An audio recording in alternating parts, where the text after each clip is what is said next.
Bienvenue dans Pépites de parents, le podcast qui t'accompagne à vivre ta vie de parent sereinement. Je suis Florence, coach parental et coach professionnel certifié, fondatrice de Parents Mission et maman de 3 enfants. Je te partage chaque semaine des pépites issues de mes expériences ou de celles de mes invités pour t'inspirer, t'encourager et te booster dans ta mission de parent. Bonne écoute!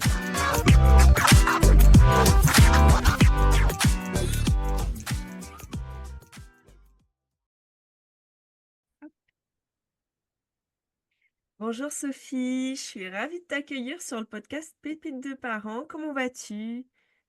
Bonjour Florence, écoute, je vais assez bien ce matin. Voilà, une belle journée qui démarre, donc ouais, je suis contente d'être là avec vous.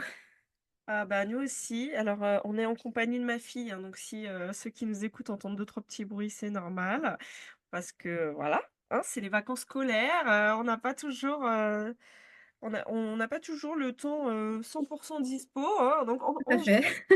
hein, les mamans, c'est comme ça. On se fait plein, Ouais, mais en même temps, voilà, c'est aussi une grâce de pouvoir passer ces temps ensemble. On est à distance et en fait, pour ceux qui nous suivent, Sophie, toi, tu es en Belgique. oui, Moi, je suis en France, donc c'est vrai que c'est aussi un avantage en fait, hein, mm, de tout pouvoir à faire fait, ça. tout à fait, oui. Et toi, tu es maman de 3 enfants et en fait, ce qui m'a donné envie de t'inviter sur ce podcast, c'est que tu es une maman atypique d'enfants atypiques. Oui, Et tu peux nous en dire plus? oui. Donc voilà, alors oui, en effet, je suis en Belgique, maman de 3 enfants, mariée depuis maintenant 8 ans. Que dire de plus par rapport à l'atypie? Eh bien, quand on a reçu le premier diagnostic pour un de nos enfants, la dame nous a dit, ben voilà, les chiens font pas des chats. Donc, ça a été un petit peu un choc. Et donc, au travers de l'histoire de notre enfant, eh bien, moi, j'ai pu relire mon histoire, me comprendre aussi de par, voilà, grâce aux lectures, etc. Et par la suite, aussi être testée, diagnostiquée, ainsi que mon mari. Mmh. Euh, et donc, c'est comme ça qu'on a découvert, en tout cas, notre atypie en tant qu'adulte. Mais nos enfants, voilà, ont été découverts plus tôt et je pense que là, c'est quand même un privilège pour eux de pouvoir savoir comment ils fonctionnent et de savoir aussi que leur cerveau fonctionne autrement. Mmh. C'est bien de pouvoir le savoir. Ça aide en tout cas. Ah bah oui, tout à fait. Du coup, vous, en tant que parent, vous avez découvert votre propre atypie par le biais de vos enfants Oui, en faisant diagnostiquer eux, et c'est comme ça que vous avez été aussi sur ce chemin. voilà, c'est ça. Ouais. D'abord, donc, au travers d'une première conférence qui parlait notamment de la précocité, de l'hypersensibilité. En fait, quand la conférencière parlait, je me dis, mais elle parle de moi, elle parle de moi. Et en sortant de la conférence à laquelle mon mari m'avait accompagnée, je lui dis, mais qu'est-ce que t'en as pensé? Il me dit, mais en fait, c'est tout à fait toi.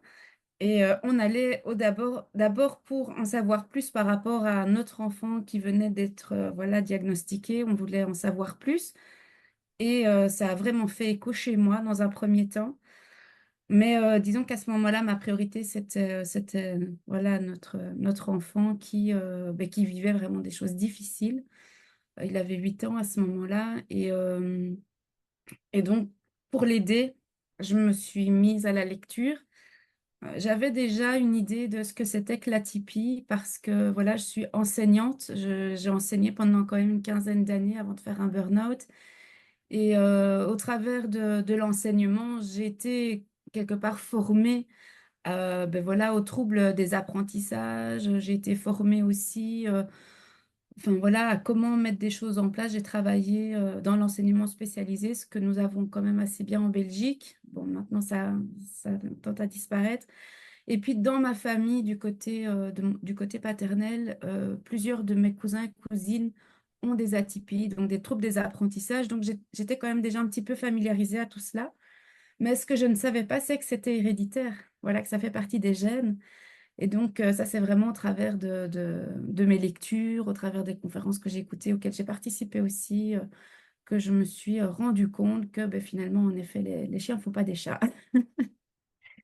Et concrètement, qu'est-ce qui t'a fait, enfin, qu'est-ce qui a fait démarrer en fait un processus de diagnostic? Parce que pour ceux qui ne savent pas trop ce que c'est que l'atypique, qui nous écoutent, peut-être que tu peux dire, toi, dans le quotidien, qu'est-ce que vivait ton fils qui Oui. t'a alerté en fait? Mm. C'était principalement la souffrance dans laquelle il était. Vraiment, bon, mais il rentrait de l'école, alors c'est sûr qu'il déchargeait comme tout enfant, hein. Quand l'enfant rentre de l'école, c'est normal qu'il décharge, voilà, qu'il râle, qu'il crie, etc. Mais là, pour moi, ça devenait vraiment ingérable et incontrôlable, en fait, parce qu'il rentrait dans des colères monstrueuses. Il pouvait casser du matériel, il pouvait même être violent vis-à-vis de nous. Et là, je me suis dit, là, il y a quelque chose qui ne va pas. Et puis, à ce moment-là, en fait, je travaillais dans l'enseignement spécialisé avec des enfants avec des troubles du comportement, notamment. Et je me suis dit, mais il y a quelque chose qui ne va pas avec notre enfant. Pas qui ne va pas, mais en fait, notre enfant est en souffrance et il a besoin que nous, en tant que parents, on puisse l'accompagner dans ce qu'il vit. On s'est rendu compte aussi, parce que ben voilà, depuis qu'ils sont petits, bon, on essaie de beaucoup communiquer avec nos enfants, de parler avec eux, d'exprimer tant qu'on peut tout l'aspect émotionnel, même si à ce moment-là, pour moi, c'était vraiment quelque chose de nouveau, avec lequel j'ai pas du tout grandi, bien au contraire. Et donc, j'ai dû déjà faire un premier travail sur moi-même par rapport à tout ça, mes guérisons aussi de mon enfance, pour pouvoir être prête pour l'accompagner lui. Et on s'est rendu compte en discutant avec lui que il vivait des choses difficiles à l'école. Et ça avait déjà commencé, même en maternelle, où il avait en fait, il a cette capacité de ressentir vraiment ce que les autres enfants, enfin, et les adultes ressentent. Il y a cette hypersensibilité, ultrasensibilité qui est là. Et il était vraiment comme une éponge, donc c'est comme s'il absorbait la colère, la détresse en fait des autres. Et donc quand il arrivait à la maison, ben forcément ça ressortait. Et en même temps, c'était des choses lourdes qu'il portait et c'était pas du tout sa responsabilité de le faire. Et donc, c'est comme ça, petit à petit, qu'on s'est rendu compte qu'à l'école, il pouvait être malmené ou mis sur le côté, ou voilà, qu'il était sensibilisé par les enfants qui étaient en souffrance, en fait. Et puis, bon, ben voilà, ce qui a déclenché aussi, c'est le fait qu'il soit daltonien et que, du coup, ben voilà, on savait qu'il y avait quand même quelque chose de différent chez lui que les autres n'ont pas. Voilà, tous les enfants ne sont pas daltoniens. Oui, Et voilà, et ça aussi, ça fait partie de mon héritage familial. Ça, c'est de mon côté. C'est moi qui suis porteuse du gène.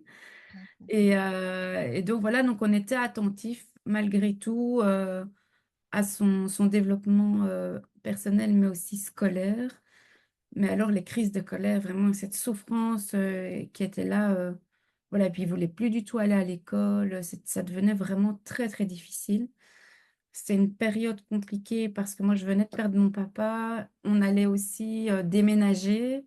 Donc, c'était une grosse transition pour toute la famille. Et ce qui nous tenait, c'était le fait de dire, bah, écoute, tu vas changer d'école l'année prochaine. Tu ne seras plus dans cette école-là. Tu ne verras plus ces enfants-là ni ces enseignants-là. Et puis, à partir du moment où on a déménagé, on a mis vraiment tout le processus de testing en place. Voilà, on a cherché auprès de notre nouvelle habitation, un centre justement qui fait les testings, diagnostics, etc. C'est comme ça qu'on en est arrivé là. Mais c'est vraiment cette souffrance en fait de notre enfant que nous, en tant que parents, nous dépassait complètement, quoi. Vraiment. Et ça, c'était très, très difficile en tant que maman à vivre. Je pouvais pas le laisser dans cet état-là, quoi. Mm. Ouais, ouais. Est-ce que tu avais euh, en- autour de toi de ce que je comprends, c'est que quand même tu étais sensibilisée de par ton métier et aussi l'héritage aussi familial.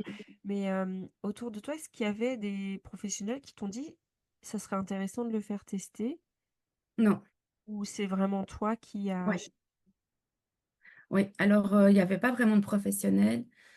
Euh, et c'est ça que je déplore un peu, c'est que quelque part, c'est normal, chacun a sa spécialité. Dans tout ce processus, en tout cas. Pour ma part, je me suis sentie très très seule parce que c'est vrai que l'enfant est pris en charge, voilà, une fois que ça démarre, mais le parent, pas du tout, quoi. Et donc, c'est ça que j'ai trouvé vraiment compliqué dans tout ce processus. C'est finalement cette solitude qui pouvait m'envahir par moments, la culpabilité et puis la honte aussi, vraiment cette honte qui était là alors qu'il y a vraiment, mais il n'y a pas de quoi avoir honte, mais de par le fonctionnement de la société quelque part où tout le monde doit rentrer dans un cadre, être dans la norme.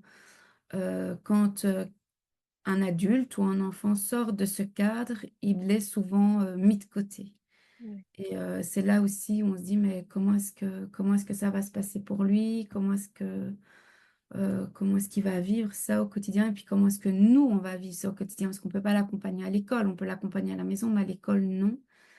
Donc, ça a été vraiment voilà, un temps très, très difficile, autant pour lui que pour moi. Maintenant, mon mari pourra parler pour lui, mais voilà, ça a pas été évident, quoi. Oui, du coup, tu t'es sentie seule. Il y avait pas mal d'émotions aussi qui te traversaient, la culpabilité, la honte. Est-ce que tu voudrais nous dire dans quelle situation tu ressentais ces émotions qui pourraient faire écho avec d'autres mamans qui nous écoutent? Ouais. Bah, j'ai envie de dire tout le temps. C'était quand même tout le temps assez présent. Et puis cette peur qu'il puisse arriver quelque chose, en fait. Euh, Surtout, ben voilà, bon, ben, on va dire, il y a une dizaine d'années de ça, on parlait pas encore trop du harcèlement. Mais c'était quand même là. Enfin, je veux dire, moi, en tant qu'enfant, j'ai vécu du harcèlement, alors on n'en parlait pas Mm. comme aujourd'hui, en tout cas, où on est beaucoup plus sensibilisé en tant que parent ou même en tant qu'individu à ce harcèlement. Mais c'était déjà quelque chose qui était présent dans sa vie depuis qu'il est tout petit.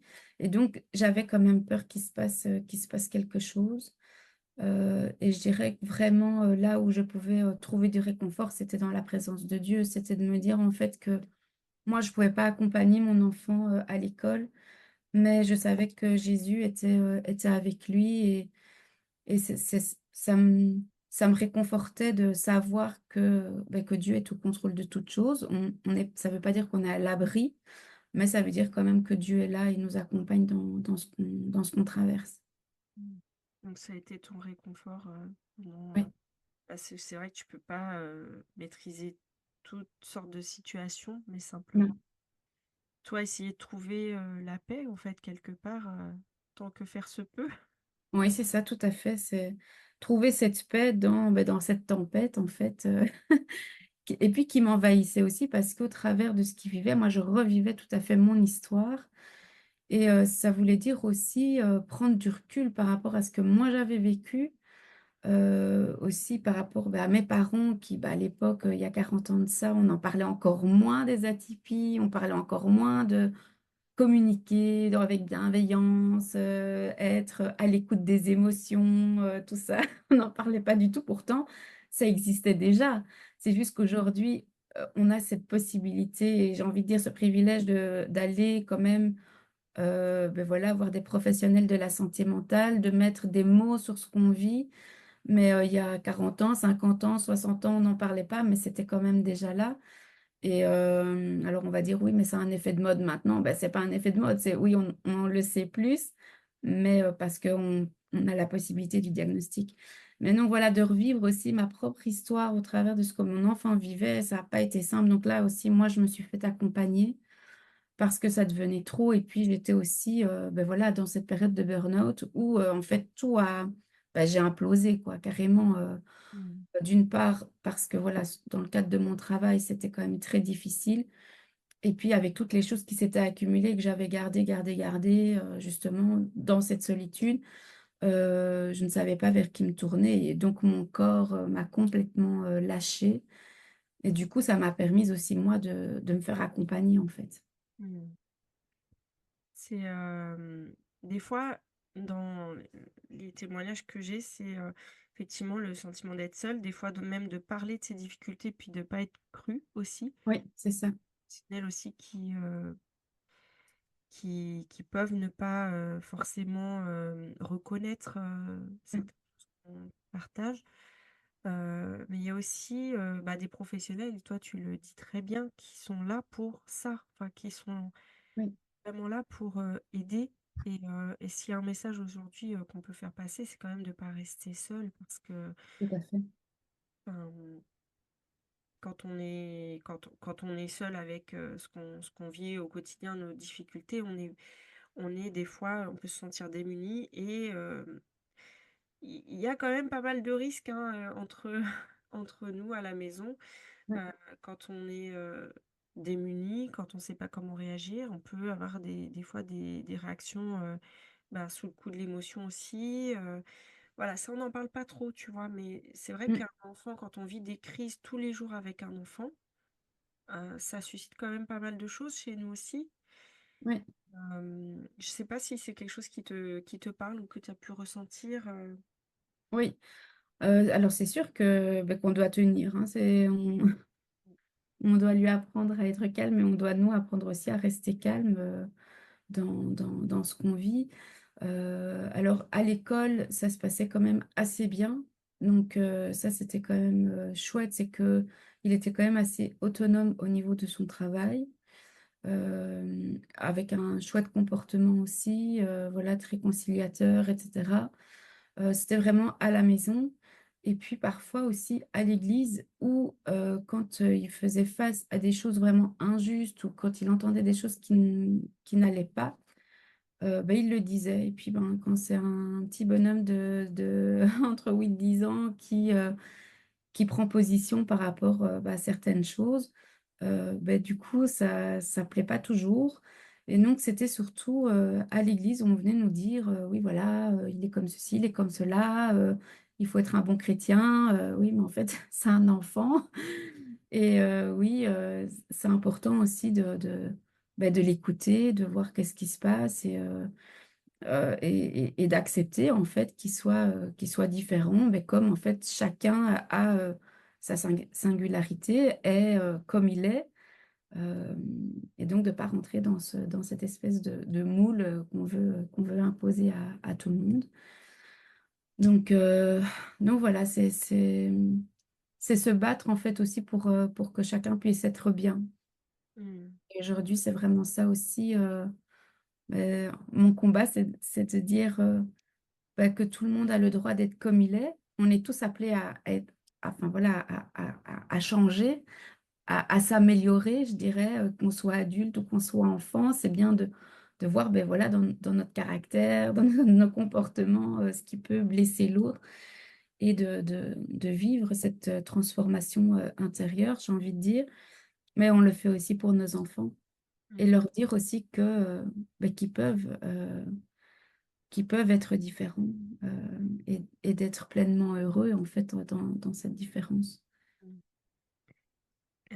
Qu'est-ce que du coup ça a permis pour lui, pour vous, de réaliser ces diagnostics justement pour mieux vivre cette différence?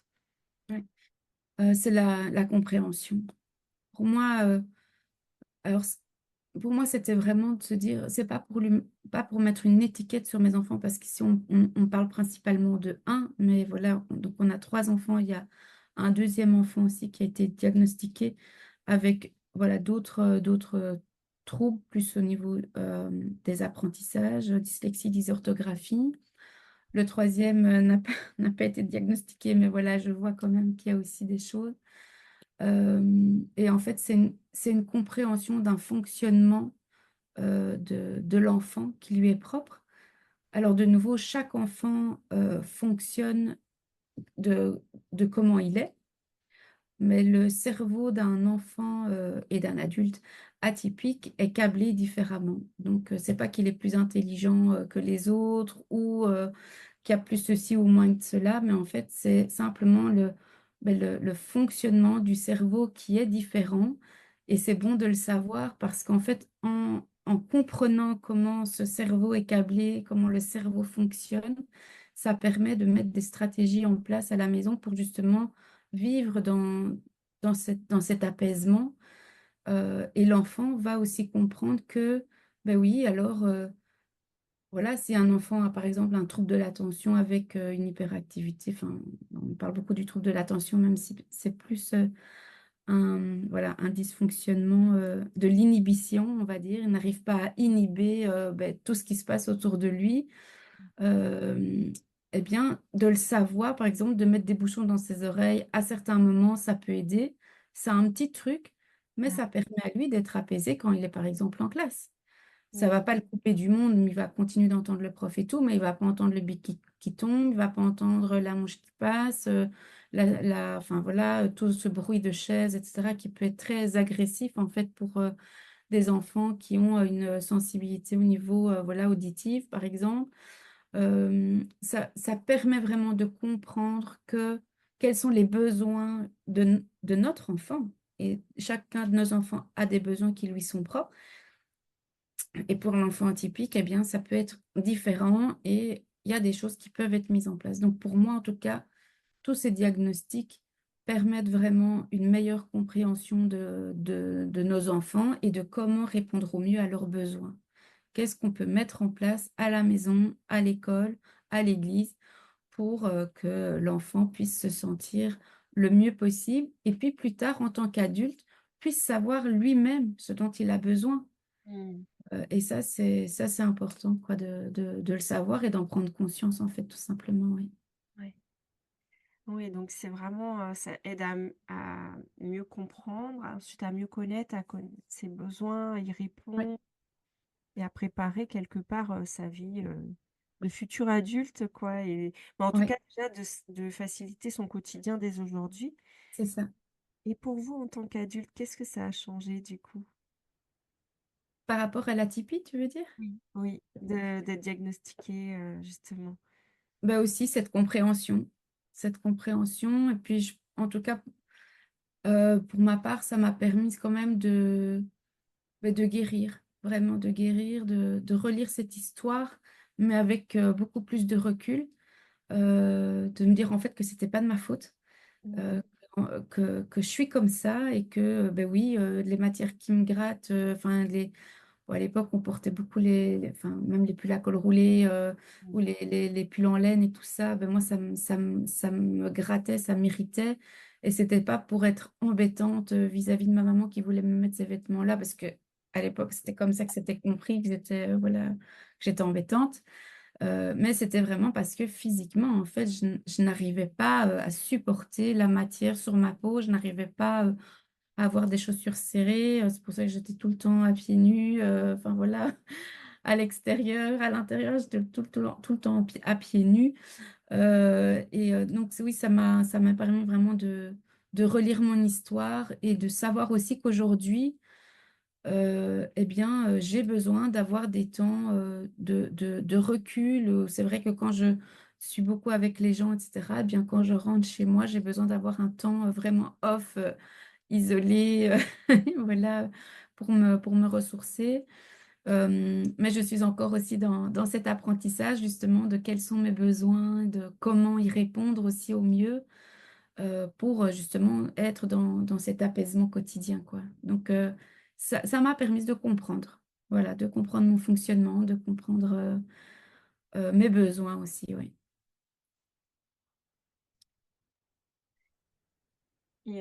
Et ça, c'est vrai que bah, quand on comprend ses besoins, c'est plus facile aussi de les expliquer aux autres parce que Oui, oui, on a ma petite qui nous a rejoint.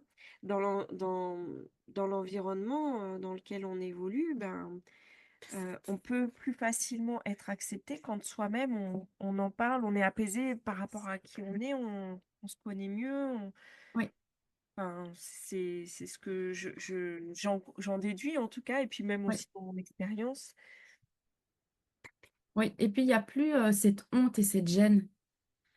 Parce qu'à un moment donné, je me sentais honteuse et je culpabilisais énormément de comment je voyais les choses, des idées parfois un peu farfelues que je pouvais donner, de tout ce que je ressentais au niveau émotionnel qui était en fait très intense. J'étais vraiment très culpabilisée par rapport à ça, très gênée. J'avais toujours cette impression de devoir m'adapter en fait et ça me demandait beaucoup d'énergie, qu'aujourd'hui, j'arrive à prendre beaucoup plus de recul par rapport à ça et de me dire: «Mais simplement, ben voilà, je suis, câblée comme ça et puis c'est tout à fait OK de vivre les choses intensément et puis c'est tout à fait OK d'avoir, les besoins que j'ai». Heu, En même temps, comment dire? Je veux laisser Dieu vraiment être au-dessus de toute chose et être au contrôle de toute chose, ça c'est sûr. Mm. Oui, c'est sûr. Et dans tous les cas, tu peux mieux confier ces choses-là quand tu les connais aussi, parce Ouais, que justement, tu sais ce qui est difficile pour toi, tu sais ce qui est difficile pour ton enfant, et du coup, quand on met des mots dessus, c'est plus facile, je pense, de pouvoir avancer que quand on ne comprend pas encore ouais, ce qui se passe, est-ce que c'est moi qui ai un problème, et pourquoi j'arrive pas à faire telle chose, et pourquoi les autres y arrivent. C'est terrible hein, pour un enfant ou même en tant qu'adulte quand on se dit mais toute ma vie j'ai pas été comprise en fait. ouais, c'est ça. C'est vraiment ça et c'est vrai que je dis souvent que finalement que la connaissance amène à une prise de conscience et qu'après avec cette prise de conscience, on a le choix de soit de rester comme on est, soit de se mettre en action, pour avoir un impact différent dans la vie des autres et des autres, donc de nos enfants, de notre famille et dans notre propre vie. Mais donc cette connaissance va nous amener à cette prise de conscience et de se dire: «OK, mais qu'est-ce que je fais maintenant avec ça? Est-ce que je reste comme ça?» Alors il y a la phase d'acceptation, mais il y a aussi après cette mise en action de dire, voilà maintenant en fait je sais, donc je décide de faire autrement avec ce que je connais et puis au plus on avance, au plus on participe, on fait des formations, des choses comme ça et bien, on a de plus en plus, connaissance de ce qui se passe et de quelles sont les stratégies qu'on peut mettre en place et ça nous rend aussi beaucoup plus indulgents en fait, envers nous-mêmes et envers les autres et ça, l'indulgence, je trouve que c'est important aussi dans notre éducation avec nos enfants. Est-ce que tu dirais que tu as pu développer des ressources, des clés qui ont aidé ton enfant que tu pourrais dire aujourd'hui bah tiens je recommande ça à une maman qui rencontre les mêmes difficultés? Alors oui, des ressources parce que je me suis formée, voilà, j'ai vraiment pris le temps en fait de me former déjà parce que c'était quelque chose c'est quelque chose qui me passionne malgré tout.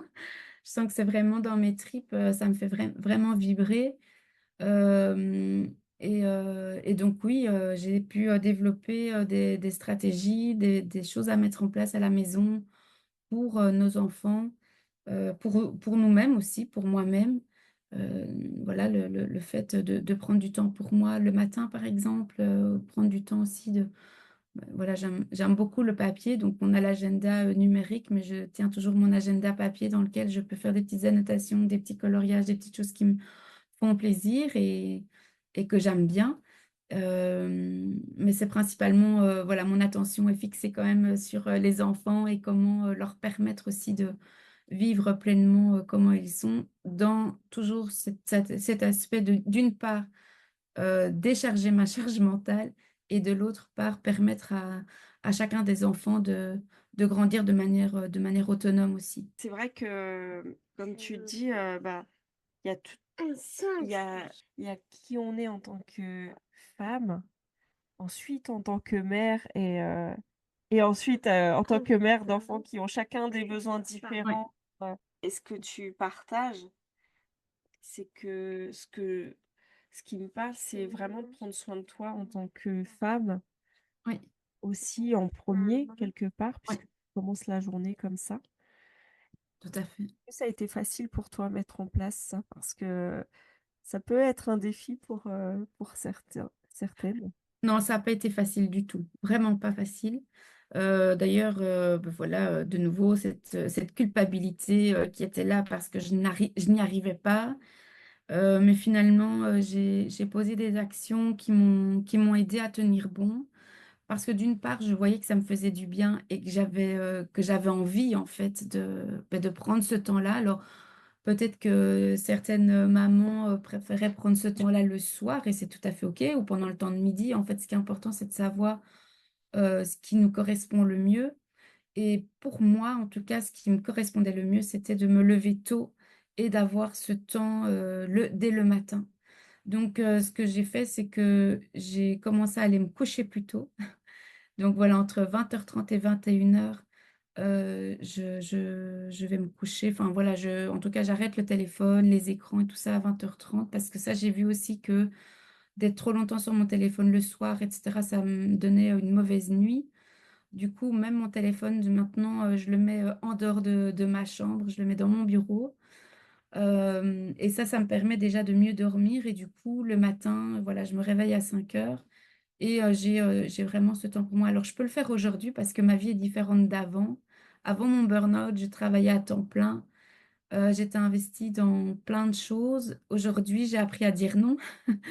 Voilà, j'ai un rythme de vie qui est tout à fait différent d'avant. Et donc, c'est ce qui me permet aussi de le faire. Donc, c'est important aussi d'adapter le rythme de vie à ce que chacune vit, en fait. Quand c'est sûr que quand on doit partir à 6h30 au travail, se lever à 5h, c'est quelque chose qui est tout à fait normal. Et donc, ça voudrait dire de prendre du temps pour soi à 3h30 ou à 4h du matin, c'est juste pas possible.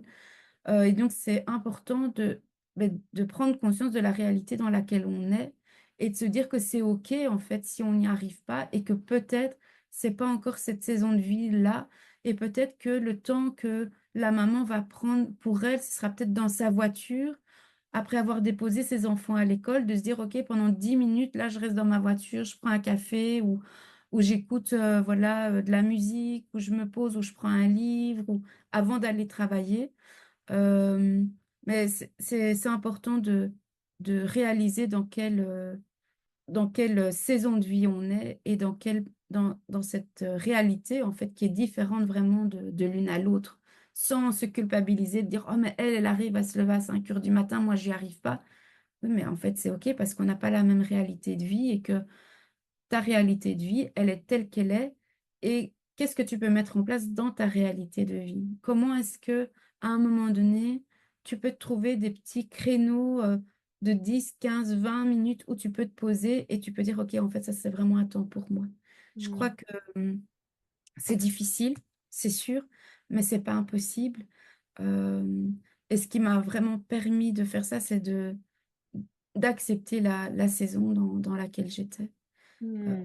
Par exemple, voilà, avant mon burn-out, donc je travaillais dans l'enseignement spécialisé. Mon mari travaillait à 1h30 de la maison de chez nous. Et donc, c'était moi qui gérais tout le retour à l'école, les devoirs, etc. Et en fait, je me suis rendu compte que d'aller chercher directement mes enfants après mon travail, c'était souvent très explosif parce que moi, j'étais hyper chargée émotionnellement de la journée que j'avais passée. Mes enfants étaient hyper chargés de leur journée à eux. Et puis, quand on arrivait à la maison, tout le monde voulait juste se détendre et se décharger. Et que eux et moi, en même temps, se décharger, c'était pas possible. Donc, ce que je faisais, c'est que je rentrais de mon travail. Heureusement, j'avais ce privilège de travailler tout près de la maison. Mais donc, je rentrais en voiture jusque chez moi d'abord. Je passais aux toilettes. Je prenais 5-10 minutes. Je mangeais un petit truc qui me faisait plaisir, etc. Et quand il faisait beau, j'allais chercher mes enfants à pied à l'école. Et puis, ben, c'était pas grave si c'était un peu décalé, si on rentrait un peu plus tard à la maison, etc. Mais au moins, moi, j'étais déchargée. Et donc, c'est 15 minutes en fait de soupape en fait entre le temps de rentrer de mon travail et le temps d'aller chercher mes enfants. C'était pas énorme. Alors au début, je culpabilisais parce que je les laissais à l'école plus longtemps. Mais finalement, je me suis rendu compte qu'ils aimaient bien d'être un peu à la garderie, de jouer avec leurs copains, surtout quand il faisait beau, etc. Et donc, les retours à la maison étaient beaucoup plus calmes parce que j'avais moins eu le temps d'abord de prendre soin de moi, de me décharger avant d'aller chercher mes enfants et eux alors pouvaient se décharger plus à leur aise sans que je sois moi aussi comme une pile électrique. Donc je crois quand même que il y a des moments où on doit s'asseoir et se dire, OK, de quoi est-ce que j'ai besoin, de quoi est-ce que j'ai envie pour me laisser aussi cette opportunité de le faire. Mm. Ouais, ouais, c'est vrai que bah, se poser et essayer de voir de quoi j'ai besoin, c'est pas toujours quelque chose que les mamans font facilement, mais c'est néanmoins vraiment essentiel. Et tu l'as dit, 15 minutes, ça peut tout changer dans un quotidien. Oui, Ça me donne envie de rebondir sur le moment pour soi et la saison de vie, parce que moi, à un moment donné, j'essayais de me lever tôt, parce que je le faisais avant. Et après avoir eu ma troisième, j'y arrivais plus. Mais oui, en fait, j'ai compris que ce n'était pas que l'arrivée de ma troisième, c'est simplement que j'ai des ados maintenant qui se couchent plus tard. Et du coup, il n'y a pas plus tard que quelques jours, je disais à mon mari, oh là là, ça fait 3 jours que je me dis, je me lève tôt, je me lève tôt, et j'y arrive pas, j'y arrive pas. Et en fait, je lui ai dit, je crois qu'il faut que j'arrête d'essayer de me lever tôt, mais que je comprenne enfin que moi, là, ça va être plus tard en ce moment le temps parce que de toute façon, mes ados sont pas couchés. Tant qu'ils sont là, je n'arrive pas, moi, à aller me coucher. Enfin, personnellement, il y a des personnes qui y arrivent. Moi, je n'y arrive pas. Et du coup, je me suis dit, non, mais moi, en fait, j'ai remarqué que moi, en ce moment, c'est le soir. Mais et j'étais frustrée parce que j'aimais bien mon moment du matin. Alors, ça veut pas dire que je prends pas un petit moment, mais c'est pas 1 heure comme j'aime bien. Voilà, c'est juste 5 minutes. Et je prends plus de temps pour moi le soir. Et c'est vraiment une question de saison, comme tu disais.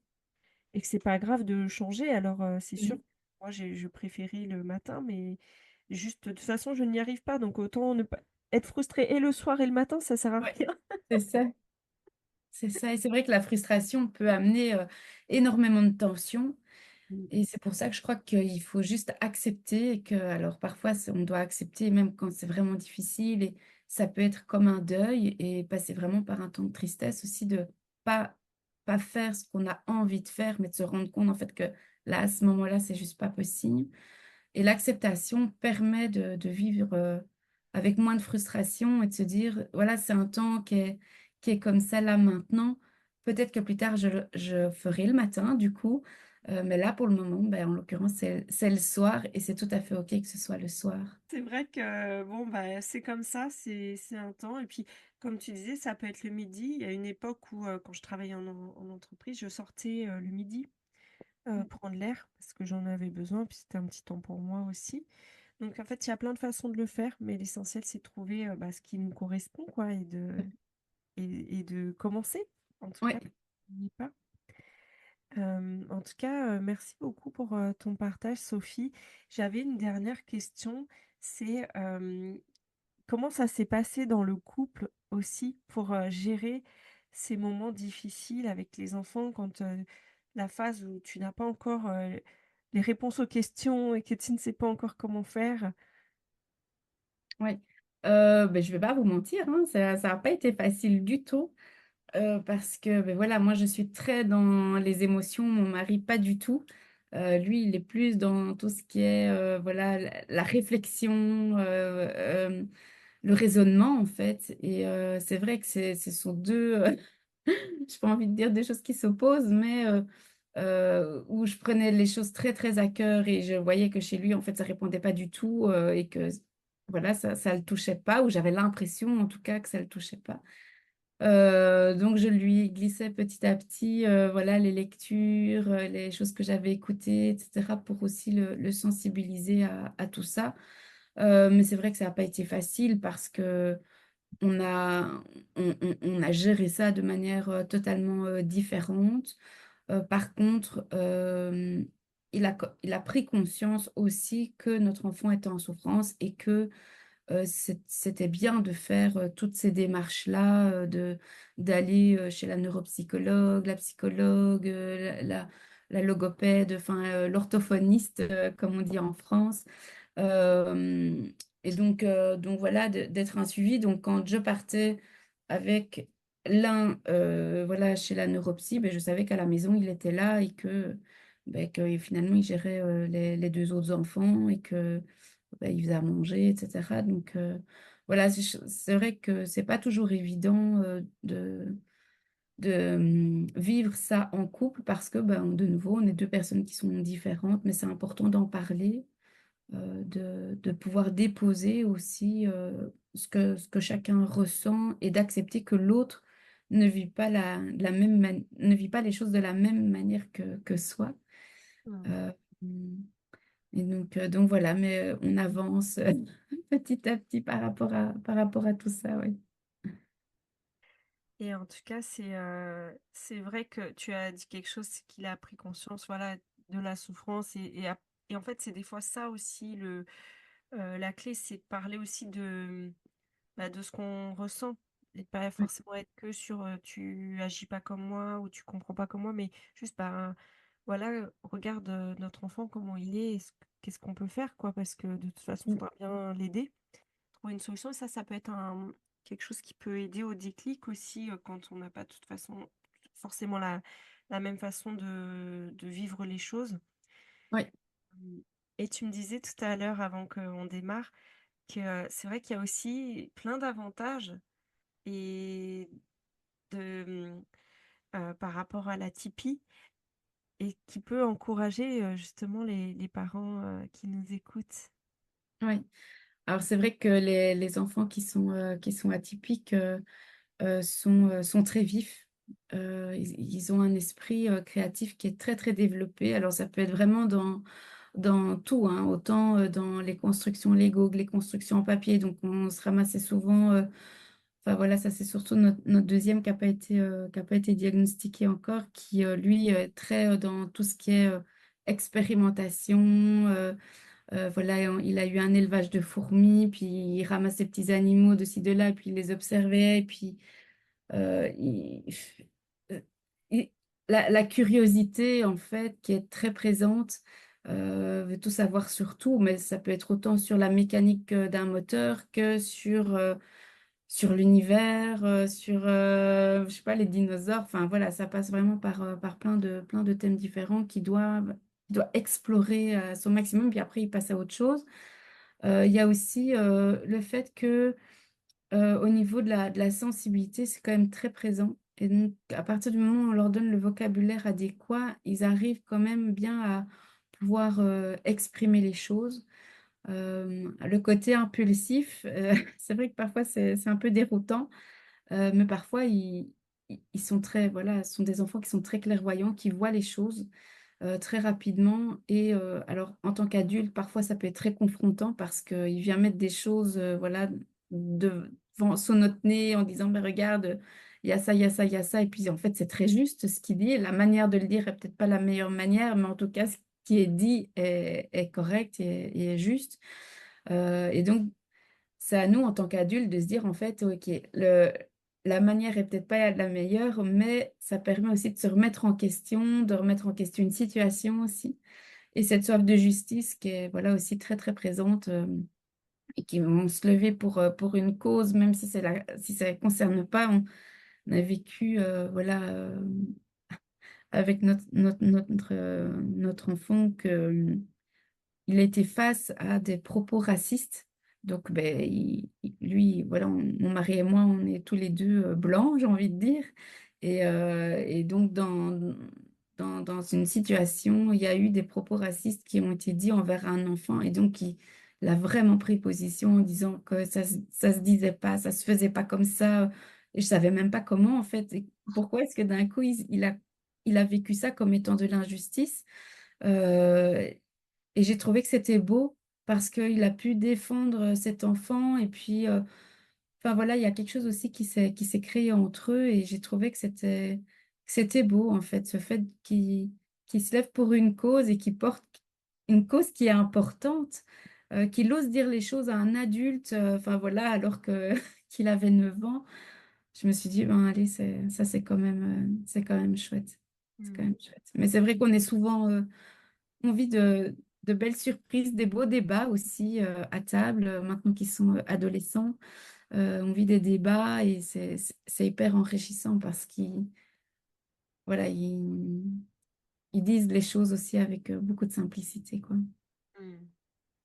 Et oui, et c'est à nous adultes des fois de se dire, ok, là ça me ça me percute c'est c'est pas toujours bien accepté par les adultes, mais Non, quand ça l'est, ça permet d'ouvrir aussi, d'avoir vraiment des discussions riches, quoi.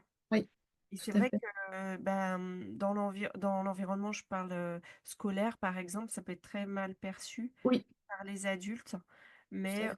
peut accompagner les enfants à avoir avoir les clés, par exemple, je voyais mon fils, je lui disais, bah, peut-être que le professeur va pas accepter que tu lui parles comme ça devant tout le monde. Par contre, d'aller le voir à la fin du cours Ouais. et d'avoir une discussion avec et dire ce que tu as vécu comme injustice, voilà, ça va peut-être être plus facile. Donc, on peut trouver des petites solutions quand même. Mm. Ouais. Ouais, c'est ce que je dis souvent aux enfants, c'est on peut tout dire, mais pas n'importe comment. Puis ben, même pour nous en tant qu'adultes aussi, hein, parfois on parle voilà, à côté, on n'est pas adéquat à certains moments, mais de leur dire, vous pouvez tout dire, même aux adultes en fait, mais dans le respect et voilà, sans agressivité ou humiliation, n'importe, mais tout peut être dit, mais pas n'importe comment. Bah, merci beaucoup, Sophie. Est-ce que tu as une dernière chose que tu veux partager aux parents ou aux mamans qui nous écoutent et qui se disent, tiens, est-ce que mon enfant aurait un profil atypique ou pas? Est-ce que moi, voilà, et qui se Ouais, dit, je sais pas comment faire, je sais pas quoi faire. ouais. Merci déjà aussi Florence pour l'invitation. C'est vraiment un privilège de pouvoir être ici. Euh, J'aimerais oui dire aux mamans ou aux papas hein, qui pourraient peut-être écouter aussi ce podcast, de ne pas rester seul. Ça, je trouve que c'est important de ne pas se sentir seul et de rester dans cette culpabilité, dans cette incompréhension. Et je crois qu'en tant que maman, voilà, on a cette intuition en fait qui nous pousse parfois ben, à aller vers un professionnel de la santé. Quand notre enfant est malade, on sait qu'à un moment donné, là, on va plus juste savoir le gérer avec le thermomètre et le dafalgan ou les antidouleurs. On sait que on doit aller chez le médecin parce que c'est en train de s'aggraver. Et je crois qu'on a cette intuition en nous qui nous pousse à agir. Et il vaut mieux faire une démarche parce qu'on se pose une question et que finalement il n'y ait rien, que d'attendre, de rester dans une incompréhension, dans du stress, dans de l'anxiété, de se dire mais pourquoi est-ce que mon enfant fait ça, pourquoi mon enfant fait ça, et finalement de rester dans cet état-là. Donc déjà d'en parler aussi, soit à des professionnels ou soit à d'autres parents qui ont vécu ou qui vivent la même chose, ça peut aider. L'autodiagnostic je déconseille quand même parce que voilà, ça va pas aider ni le parent ni l'enfant, mais je crois de faire une démarche quand même, soit envers un autre parent, soit envers un professionnel. Euh, et le professionnel va quand même va donner ben, le diagnostic. Mm. Alors, c'est peut-être pas nécessaire d'aller dès qu'on pense que voilà, notre enfant fait une crise émotionnelle ou voilà, n'arrive pas. Il y a des périodes où c'est normal en fait, parce que notre enfant est en construction et donc c'est tout à fait normal que notre enfant de 2 ans, 3 ans, 4 ans ne soit pas content, crie, etc. Voilà, à partir d'un certain âge, c'est vrai que si ce sont des choses qui se reproduisent, ce serait alors intéressant peut-être d'en parler, mais surtout ne pas être seul. Ça, c'est vraiment pour moi le plus important. Vraiment de se tourner vers quelqu'un avec qui en parler, déposer, rien que le fait parfois de déposer, d'en parler, ça nous permet de prendre du recul aussi et de lever la tête du guidon et de se dire, au fait, maintenant, voilà, je regarde plus juste mes roues qui tournent et que je n'arrive plus à contrôler, mais j'arrive à lever la tête et à regarder plus loin. Ça peut aider vraiment voilà, d'échanger. Merci beaucoup, Sophie. Et alors ici, vraiment, je parlais à la maman à toi, Sophie, qui est venue partager pour les parents qui nous écoutent. Mais aussi, je crois que c'est bon aussi de partager le fait que tu es aussi accompagnante en périnatalité et en parentalité. Ouais, Donc, du coup, n'hésitez pas à aller voir ce que partage Sophie sur le compte, c'est moncoquelicot.soglo sur Instagram. Donc, allez voir ce que partage Sophie parce que dans tous les cas, ça reste une personne qui est aussi professionnelle.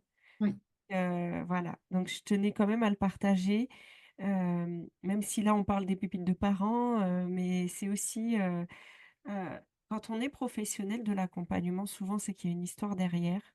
ouais, Et ton chemin fait qu'aujourd'hui, ben, tu as tellement de choses à apporter aux parents, aussi bien avec ton parcours professionnel que ton parcours personnel. Donc voilà, si le témoignage de Sophie vous a parlé, allez échanger avec elle sur Instagram. Voilà, je pense que c'est une bonne porte quand on se pose des questions aussi, de parler avec des gens qui nous ont semblé, comment dire, ou auxquels on a confiance. Parce que c'est Mm, pas forcément toujours les personnes de l'entourage, malheureusement, des fois, on n'est pas toujours compris. tout à Donc, fait. voilà. Oui, merci. Merci beaucoup, Florence. Maintenant, bah, on se laisse pour cet épisode, hein, mais en tous les cas, vous savez où nous trouver. Et puis, on se retrouve pour un prochain épisode des Pépites de parents. À bientôt! Au revoir. Au revoir!